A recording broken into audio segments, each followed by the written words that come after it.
Next topic है business risks. हर business में risk होता है, हमने डिस्कस किया था एलिम कि हर बिजनेस में रिस्क होता है। अब ये बिजनेस रिस्क होता क्या है? बिजनेस रिस्क होता है लॉस होने का, या उतना प्रॉफिट जितना हम सोच रहे हैं उतना प्रॉफिट ना होने का डर। Business risk refers to the possibility of inadequate profit और even losses due to uncertainties और अनएक्सपेक्टेड इवेंट। ऐसी बहुत सी इवेंट हैं जो फ्यूचर में हो सकती हैं, हम कितना भी प्लान करते रहें।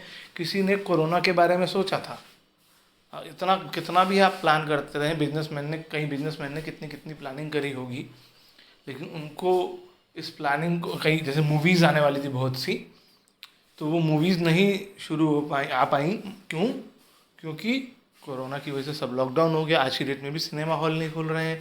इस वजह से उनसे जितनी मूवीज़ हैं अब वो नेटफ्लिक्स जैसे प्लेटफॉर्म पे आ रही हैं, ओटीटी पे आ रही हैं, है ना। तो क्या एक्सपेक्टेड था? क्या उतना प्रॉफिट वो कमा पाएंगे जितना प्रॉफिट वो सिनेमा हॉल से कमा रहे थे? शायद नहीं। तो ये अनएक्सपेक्टेड इवेंट्स हैं जो हमारे कंट्रोल में नहीं होती हैं, अनसर्टेनिटीज़ हैं, जिसकी वजह से हमारा प्रॉफिट भी कम हो सकता है और हमें लॉस भी हो सकता है। एग्जाम्पल भी दिया हुआ है इन्होंने, demand for a particular product में decline due to change in taste and preferences of consumer. ऐसा हो सकता है कि कस्टमर्स के टेस्ट चेंज हो जाएं और उसकी वजह से आपके प्रोडक्ट की डिमांड कम हो जाए, आपके प्रोडक्ट्स को यूज़ करना लोग बंद कर दें। जैसे आज की डेट में तो नहीं, आज से भी 15 साल पहले करीब जो है कोल्ड ड्रिंक में कुछ पेस्टिसाइड्स वगैरह मिले थे। उसके बाद से लोगों का कोल्ड ड्रिंक से थोड़ा सा ट्रस्ट कम हुआ, उन्होंने वहाँ से शिफ्ट किया और उसकी वजह से मार्केट में जूसेस की डिमांड बढ़ गई, तो कोल्ड ड्रिंक की डिमांड कम हो गई।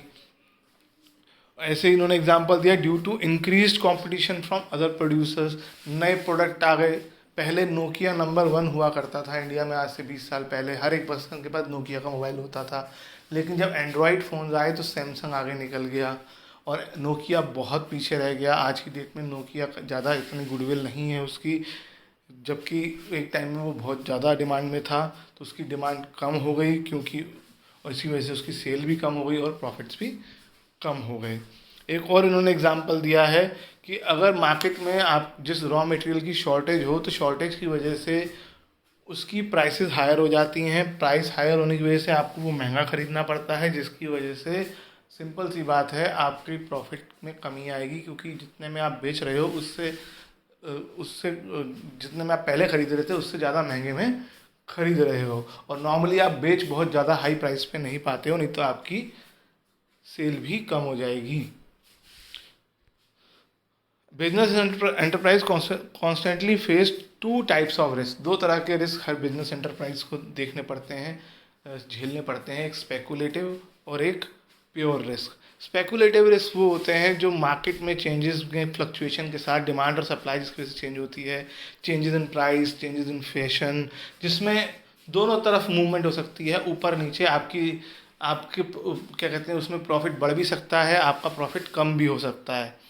आपके फेवर में आ जाएगा तो आपका प्रॉफिट बढ़ जाएगा, और आपके से अनफेवरेबल हो जाएगा तो आपका प्रॉफिट कम हो जाएगा। इसमें आपकी लॉस भी हो सकता है, प्रॉफिट बढ़ भी सकता है, प्रॉफिट कम भी हो सकता है, दोनों पॉसिबिलिटी हैं।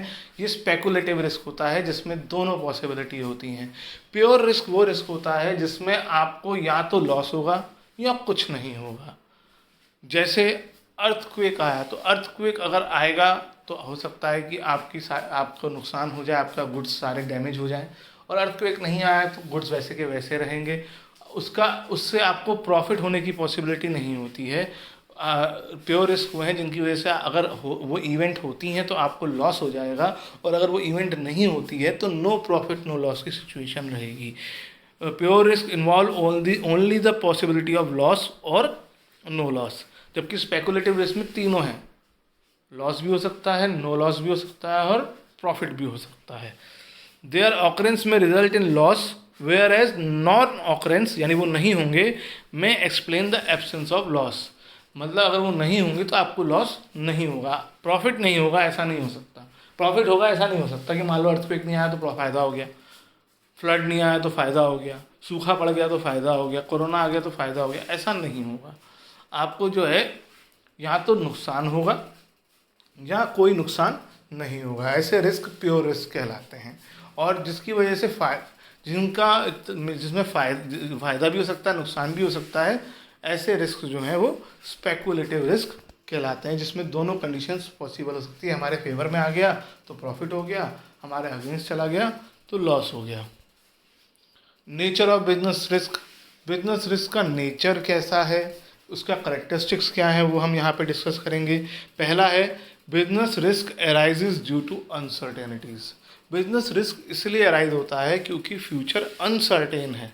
अनसर्टेन का मतलब हमें पता ही नहीं है कि फ्यूचर में क्या हो सकता है। ऐसी बहुत सारी चीज़ें हैं, जैसे नेचुरल कैलेमिटीज़। नेचुरल कैलेमिटीज़ का मतलब अर्थक्वेक, ड्रॉट, सूखा पड़ जाए, फ्लड आ जाए, अर्थक्वेक तो ने बोल ही दिया। ये सब चीज़ें हमारे कंट्रोल में नहीं है।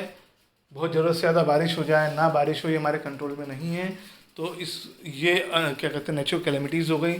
Change in demand and prices, आपके मार्केट में जो है कस्टमर का टेस्ट चेंज हो गया है। जैसे आजकल जो है अगर आप देखेंगे मोस्टली लोग घर पर हैं तो कपड़ों की डिमांड थोड़ी उतनी लास्ट ईयर की तरह नहीं रही होगी, क्योंकि मोस्टली सब घर पे लोअर और टी शर्ट पहन के घूम रहे हैं। तो पहले की तरह उतनी सेल इस बार नहीं होगी, ये मेरा मानना है। इम्प्रूवमेंट इन टेक्नोलॉजी, तो अगर टेक्नोलॉजी इम्प्रूव हो जाएगी तो आपका जो पुराना आपका प्रोडक्ट जो है वो यूज़लेस हो जाएगा। आपको अपने प्रोडक्ट में भी इम्प्रूवमेंट लाना पड़ेगा और इसी वजह से आपका प्रोडक्ट जो है वो सेल लोग नहीं खरीदेंगे। तो ये बिजनेस रिस्क। फ्यूचर अनसर्टेन है, क्या होने वाला है, फैशन चेंज हो गया है ना। फैशन कितनी जल्दी जल्दी चेंज होता है, आपको पता ही है कि कोई ये चीज़ आज की डेट में फैशन में आ गई है। चाहे कपड़ों की बात करो, चाहे किसी भी चीज़ की बात करो, आज की डेट में, पहले एक टाइम आया था लोग 2 मोबाइल रखने लगे थे, वो फैशन में था। फिर डुअल सिम आ गए, अब ज़्यादातर लोगों के पास सिंगल मोबाइल ही होता है। बीच में एक फैशन चल पड़ा था, सब लोगों के पास 2 मोबाइल होते थे, तो उसी हिसाब से डिमांड मोबाइल्स की ज़्यादा हो गई थी। अब डबल सिम आ गए तो अब एक ही मोबाइल में 2 सिम चल जाते हैं, तो 2 मोबाइल रखने वाले लोग नॉर्मली कम ही हैं। Risk is an essential part of every business. Her business में रिस्क होता ही होता है। ऐसा कोई बिजनेस नहीं है जिसमें रिस्क नहीं होता है। किसी में कम होता है, किसी में ज़्यादा होता है। ऐसा कोई बिजनेस नहीं जिसमें ज़ीरो रिस्क हो। अगर आपसे कोई कह रहा है कि रिस्क नहीं है, ये वाला बिजनेस कर लो, तो वो बिजनेस की बात नहीं कर रहा है। हाँ, रिस्क को कम से कम किया जा सकता है प्रॉपर प्लानिंग से, सही तरीके से, लेकिन मिनिमाइज़ किया जा सकता है, लेकिन जीरो नहीं किया जा सकता। It can be minimised but not eliminated. Degree of risk depends mainly upon the nature and size of business. आप किस तरह का बिजनेस कर रहे हो, ये बिजनेस के नेचर पर, यानी किस तरह का बिजनेस है, किस तरह की गुड्स और सर्विसेज आप बेच रहे हो, खरीद रहे हो, और आपके बिजनेस का साइज़ आप छोटे लेवल पे कर रहे हो या बड़े लेवल पे कर रहे हो, उस पर डिपेंड करता है। आप जितने बड़े लेवल पे बिजनेस करोगे, बिजनेस का रिस्क उतना ज़्यादा होगा। बिग बाज़ार वाले का रिस्क एक छोटी सी कन्फेक्शनरी शॉप से ज़्यादा होगा, क्योंकि बिग बाज़ार को सामान बिके ना बिके, अपनी दुकान, अपने बाज़ार में, अपनी शोरूम में सारा सामान खरीद कर रखना पड़ेगा, चाहे कस्टमर आए ना आए। और जो छोटी दुकान है वो लिमिटेड क्वांटिटी में ही सामान मंगाती है, तो उसके अगर उस दिन कस्टमर नहीं भी आए तो उसको इतना फ़र्क नहीं पड़ेगा जितना फ़र्क एक बिग बाज़ार को पड़ेगा। उसने खूब सारे दूध के पैकेट मंगा लिए, उतने कस्टमर नहीं आए तो वो नहीं, तो उसका बड़ा नुकसान होगा, क्योंकि वो तो ख़राब हो गए, अगले दिन उसकी एक्सपायरी हो जाती है, एक दिन की उसकी लाइफ है, तो एक्सपायर हो गए और वो ख़राब हो गए। जबकि इतना बड़ा नुकसान एक छोटी सी दुकान पे नहीं होगा, क्योंकि उसकी दुकान पे लिमिटेड ही सामान आता है। तो जितना बड़ा बिजनेस उतना ज़्यादा रिस्क, जितना छोटा बिजनेस उतना छोटा रिस्क। इन्होंने टाइप ऑफ प्रोडक्ट के हिसाब से ये बताया है, जैसे लोग फैशनेबल प्रोडक्ट में चीज़ों में काम कर रहे हैं तो उनका रिस्क ज़्यादा है। जो मोबाइल स्टोर आज की डेट में खोल के बैठे हैं उनका भी रिस्क ज़्यादा है। उनका रिस्क ज़्यादा कैसे है, क्योंकि मोबाइल में इतनी जल्दी जल्दी चेंज आ रहे हैं, नए नए इतनी जल्दी जल्दी मोबाइल लॉन्च होते हैं कि आपने जो मोबाइल मंगाया वो 1 महीने बाद ही पुराना हो जाता है, लोग उसे ख़रीदना नहीं चाहते हैं, है ना। Profit is the reward for risk taking. अगर आपने रिस्क लिया है तो बदले में आपको प्रॉफिट हो सकता है, और profit is directly proportional to risk. क्या मतलब वो डायरेक्टली प्रोपोर्शनल, ये मैथ्स की लैंग्वेज है। आप कई बार आपने साइंस में भी सुना होगा ये शब्द इन्वर्सली वेरी करना या प्रोपोर्शनल होना। डायरेक्ट का मतलब हुआ कि एक चीज़ बढ़ेगी तो दूसरी चीज़ भी बढ़ेगी। जिस बिजनेस में रिस्क ज़्यादा होगा उस बिजनेस का प्रॉफिट भी ज़्यादा हो सकता है। होगा ही, प्रॉफिट ज़रूरी नहीं है। मैंने बिग बाज़ार का एग्जांपल दिया कि भाई उसमें रिस्क ज़्यादा है, लेकिन जब अगर सारे दूध के पैकेट बिक जाएंगे बिग बाज़ार के भी और उस छोटी सी दुकान के भी, तो ज़्यादा प्रॉफिट कौन कमा पाएगा?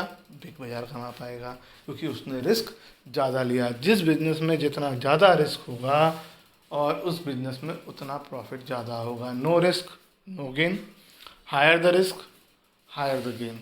जितना रिस्क ज़्यादा, greater the risk greater the profit, greater is the chances of profit. देखो इन्होंने चांसेस ही लिखा है, ये ध्यान रखना है कि हायर रिस्क का मतलब हायर प्रॉफिट ही होगा। रिस्क का मतलब ही ये लॉस हो सकता है, रिस्क का मतलब बिजनेस रिस्क का मतलब ही है ना लॉस हो सकता है।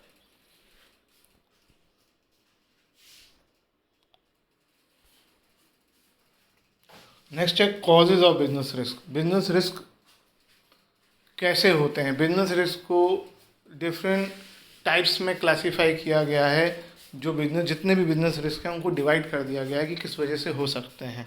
पहला है नेचुरल कॉज। नेचुरल कॉज का मतलब नेचर की वजह से, जो हमारे कंट्रोल में बहुत कम और बिल्कुल ना के बराबर होता है, जैसे flood, earthquakes, lightning, heavy rains, famine, है ना। तो ये सब जो है नेचुरल कॉज में आता है। दूसरा है ह्यूमन कॉज, जो ह्यूमन बीइंग की वजह से होता है। चोरी कर ली, या नेग्लिजेंस हो गया, या उतने ऑनेस्ट नहीं है, केयरलेस हो गए, काम रोक दिया वर्कर्स ने, दंगे हो गए, मैनेजमेंट उतना एफिशिएंट नहीं है, वर्कर को काम अच्छे तरीके से करना नहीं आता है अपना, या वो गलतियां करता है या छुट्टियां लेता है। ये सब जो है ह्यूमन कॉजेज़ हुए। इकोनॉमिक कॉजेज़ में है कि हमारा गुड्स, रॉ मटेरियल महंगा हो गया, हमारे कॉम्पिटिटर बहुत अच्छा है और कस्टमर्स जो है हमारी टाइम पे पेमेंट नहीं देते हैं, या टेक्नोलॉजी हमारी चेंज हो गई है, हम प्रोडक्शन का मेथड जो यूज़ करते हैं वो कैसा है। उसके अलावा मार्केट में अचानक लोन लेने की रेट ऑफ इंटरेस्ट बढ़ गया तो मुझे लोन महंगा मिलेगा। उसके अलावा गवर्नमेंट ने टैक्सेस के रेट्स बढ़ा दिए। तो ये सब इकोनॉमिक कॉजेज़ हुए। उसके अलावा अदर कॉजेज़ जो इन सब से अलग हैं, जैसे पॉलिटिकल डिस्टर्बेंसेस। अगर जैसे हमारे इंडिया में तो स्टेबल गवर्नमेंट है, अगर आप कहीं जैसे कहीं और कंट्रीज़ की बात करें तो जहाँ जहाँ पर अनस्टेबल गवर्नमेंट है, बीच में इंडिया में भी हुआ था ड्यूरिंग 90s की गवर्नमेंट बार बार चेंज हो जाती थी, तो उसकी वजह से बिजनेस भी प्रॉस्पर नहीं कर पाते हैं, क्योंकि हर नई गवर्नमेंट नई पॉलिसी बनाकर लेकर आती है। उसके अलावा इन्होंने और एग्जांपल दिए हैं मैकेनिकल फेलियर, जैसे बॉयलर बस्ट हो गया, मशीन ख़राब हो गई, है ना, जो कि हमारे कंट्रोल में नहीं है। इंटरनेशनल लेवल पर फॉरेन एक्सचेंज रेट्स के चेंज हो गए, है ना। तो ये सब चीज़ें जो हैं अदर कॉजेज़ में आती हैं। तो यहाँ पर बिजनेस रिस्क भी हमारा ख़त्म होता है।